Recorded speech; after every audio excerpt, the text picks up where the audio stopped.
ನಮಸ್ಕಾರ ಸ್ನೇಹಿತರೆ. ನಮ್ಮ ಬೇಬಿನೂ ನೋಡಿ ಶ್ರೀ ವೆಂಕಟೇಶ್ವರ ಸ್ವಾಮಿಗೆ ನಮಸ್ಕಾರ ಮಾಡ್ತಾ ಇದ್ದಾಳೆ, ಹಾಗೂ ನಿಮಗೂ ಅವಳು ನಮಸ್ಕಾರ ಮಾಡ್ತಾ ಇದ್ದಾಳೆ. ಅಲ್ಲಿ ಎಲ್ಲರೂ ನಮಸ್ಕಾರ ಮಾಡ್ತಿರೋದನ್ನು ನೋಡಿ ಅವಳು ಕೂಡ ಕೈ ಜೋಡಿಸಿ ಸ್ವಾಮಿಗೆ ನಮಸ್ಕಾರ ಮಾಡ್ತಾ ಇದ್ದಾಳೆ. ನಾವೇನು ಹೇಳ್ಕೊಟ್ಟಿಲ್ಲ, ಅವಳೇ ಮಾಡ್ತಾ ಇದ್ದಾಳೆ. ಹಗಲಿನ ಗದ್ದಲ ನಿಧಾನವಾಗಿ ಮೌನವಾಗುತ್ತಾ ತಿರುಮಲ ಬೆಟ್ಟಗಳು ಮತ್ತೊಂದು ಅದ್ಭುತ ರೂಪವನ್ನು ತಾಳುತ್ತೆ. ಬೆಳಕಿನ ಅಲಂಕಾರದಲ್ಲಿ ಮಿನುಗುವಂಥ ಶ್ರೀವರಿ ದೇವಸ್ಥಾನ, ಗೋವಿಂದ ಗೋವಿಂದ ಎಂಬ ಭಕ್ತರ ನಾಮಸ್ಮರಣೆ, ತಂಪಾದ ಗಾಳಿ ಇವೆಲ್ಲ ಸೇರಿ ಮನಸ್ಸಿಗೆ ಒಂದು ರೀತಿ ಹೇಳಲಾರದಂಥ ಶಾಂತಿಯನ್ನು ಕೊಡುತ್ತೆ. ರಾತ್ರಿ ವೇಳೆಯಲ್ಲೂ ತಿರುಮಲದಲ್ಲಿ ಭಕ್ತರ ಸಂಚಾರ ನಿರಂತರವಾಗಿರುತ್ತೆ ಮತ್ತು ದಿವ್ಯ ವಾತಾವರಣ ಭಕ್ತಿ ಅನುಭವವನ್ನು ಇನ್ನಷ್ಟು ನಮಗೆ ಗಾಢಗೊಳಿಸುತ್ತೆ. ಈ ರಾತ್ರಿ ವಾತಾವರಣದಲ್ಲಿ ಪ್ರತಿಯೊಂದು ಹೆಜ್ಜೆಯು ದೇವರ ಸಾನ್ನಿಧ್ಯವನ್ನು ಇನ್ನಷ್ಟು ಹತ್ತಿರವಾಗಿಸಿದಂತಹ ಅನುಭವ.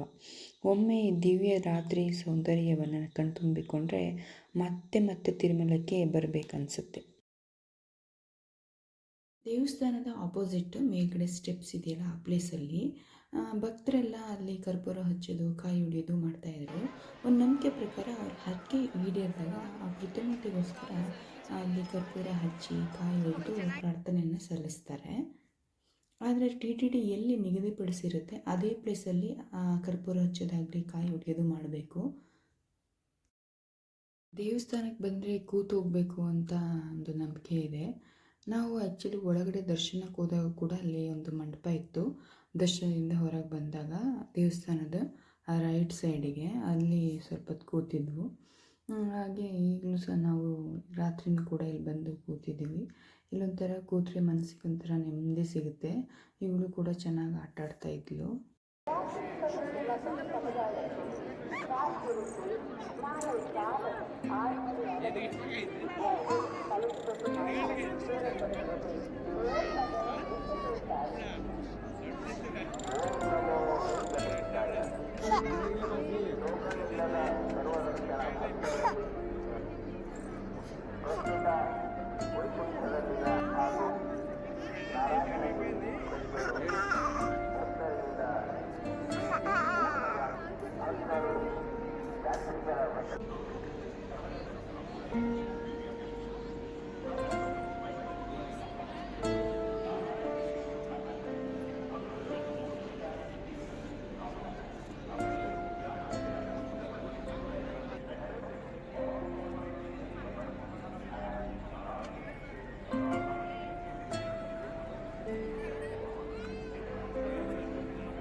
ಸ್ವಲ್ಪ ಹೊತ್ತು ಕೂತ್ಕೊಂಡು ಆಟ ಆಡಿದ್ಲು. ಆಮೇಲೆ ನಡಿಬೇಕು ಅಂತ ಹಠ ಮಾಡೋಕ್ಕೆ ಶುರು ಮಾಡಿದ್ಲು.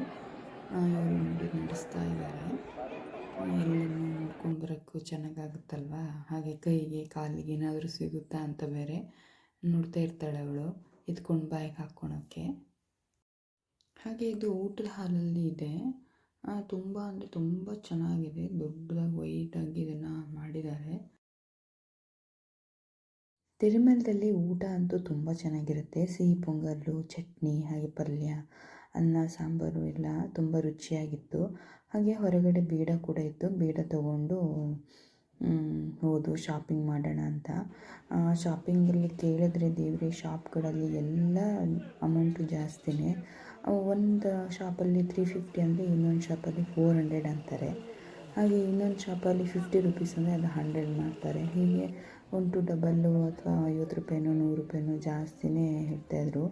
ನಾವು ಬರೀ ಅಮೌಂಟ್ ಕೇಳೋದು, ಸುಮ್ಮನೆ ಹೋಗೋದು ಮಾಡ್ತಾಯಿದ್ದೀವಿ. ಬೇಬಿಗೆ ಏನು ಅಂದರೆ ಏನೂ ತೊಗೊಳಕ್ಕಾಗಲಿಲ್ಲ. ಏಕೆಂದರೆ ಹೀಗೆ ಅಮೌಂಟು ವೇರಿಯೇಷನ್ ಇರೋದ್ರಿಂದ ನಮ್ಗೆ ಯಾಕೋ ತೊಗೊಳಕ್ಕೆ ಮನಸ್ಸೇ ಬರ್ತಾ ಇರಲಿಲ್ಲ. ಅದಕ್ಕೆ ನೋಡೋಣ ಅಂತ ಮುಂದೆ ಶಾಪ್ಗೆ ಹೋಗ್ತಾನೇ ಇದ್ವು. ಆದರೆ ನಮಗೆಲ್ಲ ಅಂಗಡಿಗಳಲ್ಲೂ ಅದೇ ಥರನೇ ಅನ್ನಿಸ್ತಾ ಇತ್ತು. ಎಲ್ಲ ಅಮೌಂಟು ಜಾಸ್ತಿನೇ ಹೇಳ್ತಾರೆ. ಅದಕ್ಕೆ ಕೊನೆಗೆ ನಾನೊಂದು ಅವಳಿಗೊಂದು ಕ್ಯಾಪ್ ತೊಗೊಂಡೆ. ಅದು ಎಷ್ಟು ಹೇಳಿದವರು 400, ನಾನು ಅಂತೂ ಬಾರ್ಗೇನ್ ಮಾಡಿ 300 ಕೊಟ್ಟೆ. 100 ರುಪೀಸ್ ಅಷ್ಟೇ ಕಡಿಮೆ ಮಾಡಿದ್ದು. ಎಲ್ಲ ಚೆನ್ನಾಗಿತ್ತು. ಅದೇ ಹೇಳಿದ್ನಲ್ಲ, ಅಮೌಂಟು ತುಂಬ ನನಗೆ ಜಾಸ್ತಿ ಅನ್ನಿಸ್ತಾ ಇತ್ತು.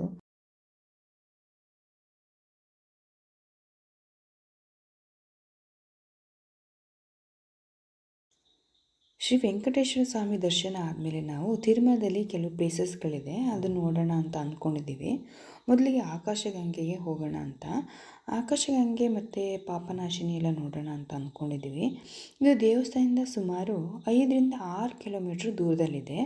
ಅದು ಟಿ ಟಿ ಡಿ ನಡೆಸುವಂಥ ಉಚಿತ ಧರ್ಮರಥ ಬಸ್ಸಲ್ಲೂ ಕೂಡ ಹೋಗ್ಬೋದು. ಪ್ರೈವೇಟ್ ವೆಹಿಕಲ್ಲಾದರೂ ಈಸಿಯಾಗಿ ನಾವು ಹೋಗ್ಬೋದು. ಹಾಗೆ ನಾವು ತಲುಪಿರೋದು ಮೊದಲೀಗ ಆಕಾಶಗಂಗೆಗೆ. ಸುತ್ತಮುತ್ತ ಹಸಿರು ಬೆಟ್ಟ, ತಂಪಾದ ಗಾಳಿ ಮತ್ತು ಜಲಪಾತದ ಸೊಬಗು ಮನಸ್ಸಿಗೆ ಒಂದು ರೀತಿ ವಿಶೇಷವಾದ ಶಾಂತಿಯನ್ನು ಕೊಡುತ್ತೆ. ಪುರಾಣಗಳ ಪ್ರಕಾರ ಇಲ್ಲಿ ಹರಿಯುವ ನೀರು ಅತ್ಯಂತ ಪವಿತ್ರ ಅಂತ ನಂಬಲಾಗುತ್ತೆ. ಶ್ರೀ ವೆಂಕಟೇಶ್ವರ ಸ್ವಾಮಿ ನಿತ್ಯ ಅಭಿಷೇಕಕ್ಕೆ ಬಳಸುವ ಪವಿತ್ರ ನೀರನ್ನು ಇಲ್ಲಿಂದಲೇ ತೆಗೆದುಕೊಂಡು ಹೋಗ್ತಾರೆ.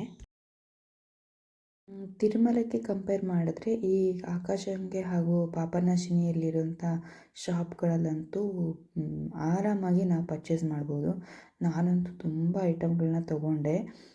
ಅಲ್ಲಿ 350-400 ಹೇಳಿದ್ರೆ ಇಲ್ಲಿ 50 ರುಪೀಸ್ 100 ರುಪೀಸಿಗೆಲ್ಲ ನಮಗೆಲ್ಲ ಸಿಗ್ತಾಯಿತ್ತು. ಏನು ತೊಗೊಂಡ್ರು 50 ರೂಪಾಯಿ ಅಂತಿದ್ರು ಬ್ಯಾಂಗಲ್. ಹಾಗೆ ಇಯರಿಂಗ್ಸು ಎಲ್ಲ 50 ರೂಪಾಯಿಗೆ 4, 5 ಹೀಗೆಲ್ಲ ಸಿಗ್ತಾಯಿತ್ತು. ನಾನಂತೂ ತುಂಬ ಐಟಮ್ಗಳನ್ನೆಲ್ಲ ತೊಗೊಂಡೆ, ಆದರೆ ಅದನ್ನೆಲ್ಲ ವೀಡಿಯೋ ನಾನು ಮಾಡಲಿಲ್ಲ. ತೊಗೊಂಡಿರೋದು ಬೇಕಾದರೆ ನಾನು ಆಮೇಲೆ ತೋರಿಸ್ತೀನಿ ನಿಮಗೆ ವೀಡಿಯೋದ ಕೊನೆಯಲ್ಲಿ. ತುಂಬ ಚೆನ್ನಾಗಿತ್ತು, ಎಲ್ಲ ಚೀಪಾಗಿತ್ತು ಹಾಗೂ ಬೆಸ್ಟಾಗಿತ್ತು.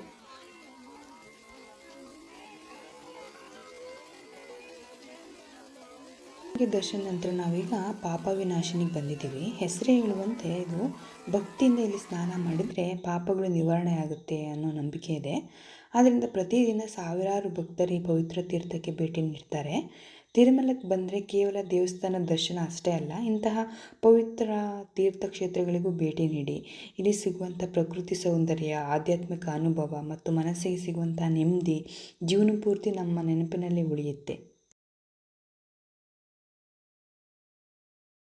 ನಾವು ಈ ಪ್ಲೇಸಿಗೆ ಫಸ್ಟ್ ಟೈಮ್ ಬಂದಿರೋದ್ರಿಂದ ನಮಗೆ ಇದ್ರ ಬಗ್ಗೆ ಅಷ್ಟು ಗೊತ್ತಿರಲಿಲ್ಲ. ಇಲ್ಲಿ ಬಂದಮೇಲೆ ಗೊತ್ತಾಯಿತು ಸ್ನಾನನೂ ಮಾಡ್ಬೋದಿತ್ತು ಅಂತ. ನಾವೆಲ್ಲ ಬರೀ ಹಾಗೆ ಪ್ರೋಕ್ಷಣೆ ಮಾಡಿಕೊಂಡ್ವು. ಬೇಬಿ ಅಂತೂ ತುಂಬ ಎಂಜಾಯ್ ಮಾಡಿಬಿಟ್ಲು. ಅವಳು ಒಂದು ಲೆಕ್ಕದಲ್ಲಿ ಸ್ನಾನನೇ ಆಗಿದೆ ಅಂತಲೇ ಹೇಳ್ಬೋದು. ಫುಲ್ಲು ಮೈಯೆಲ್ಲ ಒದ್ದೆ ಆಗಿಬಿಟ್ಟಿತ್ತು. ಹಾಗೆ ಅಲ್ಲಿ ಕೆಲವು ಕೋತಿಗಳು ಎಲ್ಲ ಇತ್ತು, ಅದನ್ನೆಲ್ಲ ಕ್ಯೂರಿಯಾಸಿಟಿಯಿಂದ ನೋಡ್ತಾ ಇದ್ಲು. ಅದಕ್ಕೊಂದು ಮರಿ ಬೇರೆ ಇತ್ತು. ಒಂಥರ ನೋಡೋದು ಅವಳು ಕ್ಯೂರಿಯಾಸಿಟಿಯಿಂದ. ಅವಳು ನೋಡೇ ಇರಲಿಲ್ಲ, ಇದು ಫಸ್ಟ್ ಟೈಮ್ ನೋಡ್ತಾ ಇರೋದು ಆ ಮಗಗಳನ್ನು ರಿಯಲ್ಲಾಗಿ. ಅವಳಿಗೆಲ್ಲವೂ ಫಸ್ಟ್ ಟೈಮೇನೆ.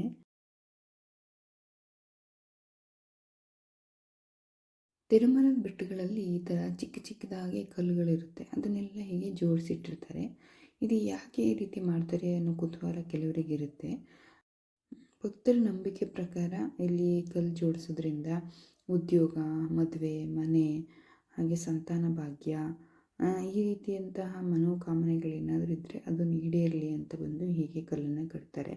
ಇದೇನು ಕಡ್ಡಾಯ ಏನಾಗಿರಲ್ಲ, ಅವರವರ ನಂಬಿಕೆ ಪ್ರಕಾರ. ನಾನು ಹೋಗಿ ಕಲ್ಲನ್ನು ಈ ರೀತಿ ಕಟ್ಟಿ ಬಂದೆ. ಒಂಥರ ಮನಸ್ಸಿಗೆ ಸಮಾಧಾನ ಆಯಿತು. ನೀವು ತಿರುಮಲಕ್ಕೆ ಹೋದರೆ ಈ ರೀತಿ ಕಲ್ಲನ್ನು ಜೋಡಿಸಿ ಬನ್ನಿ, ನಿಮ್ಮ ಆಸೆಗಳೆಲ್ಲ ಈಡೇರಿ. ತಿರುಮಲದಿಂದ ನಾವು ವೆಹಿಕಲ್ ಮಾಡ್ಕೊಂಡು ಹೋಗಿದ್ವು. ಹಾಗೆ ಅಲ್ಲೆಲ್ಲ ರೋಡ್ಗಳು ನೋಡ್ಬೋದು ನೀವು, ಎಷ್ಟು ನೀಟಾಗಿದೆ, ಕ್ಲೀನಾಗಿದೆ ಅಂದರೆ ತಿರುಮಲದಲ್ಲಿ ಎಲ್ಲೂ ಕೂಡ ಗಲೀಜೇ ಇಲ್ಲ, ಅಷ್ಟು ನೀಟಾಗಿದೆ.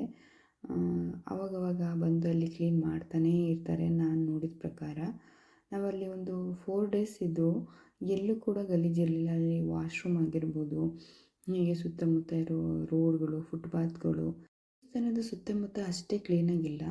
ನಾವು ಎಲ್ಲಿ ಹೋಗಿದ್ದು ಪ್ಲೇಸ್ಗಳಲ್ಲೆಲ್ಲ ಅಷ್ಟು ನೀಟಾಗಿ ಕ್ಲೀನಾಗಿತ್ತು. ಇನ್ನೂ 3-4 ಪ್ಲೇಸ್ಗಳಿತ್ತು, ಆದರೆ ಅಲ್ಲಿ ನಮಗೆ ಹೋಗೋದಕ್ಕೆ ಸಾಧ್ಯ ಆಗಲಿಲ್ಲ. ನಾವು ಹೋಗಿದ್ದು 3 ಪ್ಲೇಸು: ವೇಣುಗೋಪಾಲ ಸ್ವಾಮಿ ದೇವಸ್ಥಾನ, ಹಾಗೆ ಆಕಾಶಗಂಗೆ ಮತ್ತು ಪಾಪನಾಶಿನಿ. ಇನ್ನೂ 3 ಪ್ಲೇಸ್ ಇತ್ತು, ನಮಗೆ ಸಾಧ್ಯ ಆಗಲಿಲ್ಲ ಹೋಗೋದಕ್ಕೆ. ನೆಕ್ಸ್ಟ್ ಟೈಮ್ ಬಂದಾಗ ಖಂಡಿತ ಹೋಗ್ತೀವಿ. ನೀವು ಕೂಡ ಹೋಗಿ, ತುಂಬ ಚೆನ್ನಾಗಿದೆ. ತಿರುಮಲದಿಂದ ಒಂದು 6 ಗಂಟೆ ಅನ್ನೋಷ್ಟೊತ್ತಿಗೆ ನಾವು ತಿರುಪತಿಗೆ ಬಂದುಬಿಟ್ವು. ಅಲ್ಲಿ ಪದ್ಮಾವತಿ ದೇವಸ್ಥಾನ ಇದೆ, ಅದಂತೂ ತುಂಬ ಅಂದರೆ ತುಂಬ ಚೆನ್ನಾಗಿದೆ. ಖಂಡಿತ ನೀವು ಅಲ್ಲಿ ಹೋದಾಗ ವಿಸಿಟ್ ಮಾಡಲೇಬೇಕು. ಹಾಗೆ ಅಲ್ಲಿಂದ ನಾವು ನೈಟು ಕಾಳಹಸ್ತಿಗೆ ಹೋದವು. ಅಲ್ಲಿದ್ದೆಲ್ಲ ನನಗೆ ವೀಡಿಯೋ ಮಾಡೋದಕ್ಕೆ ಸಾಧ್ಯ ಆಗಲಿಲ್ಲ, ಏಕೆಂದರೆ ಅಲ್ಲಿ ಒಳಗಡೆ ಅಲೋ ಕೂಡ ಇಲ್ಲ ಮೊಬೈಲ್ಗಳು.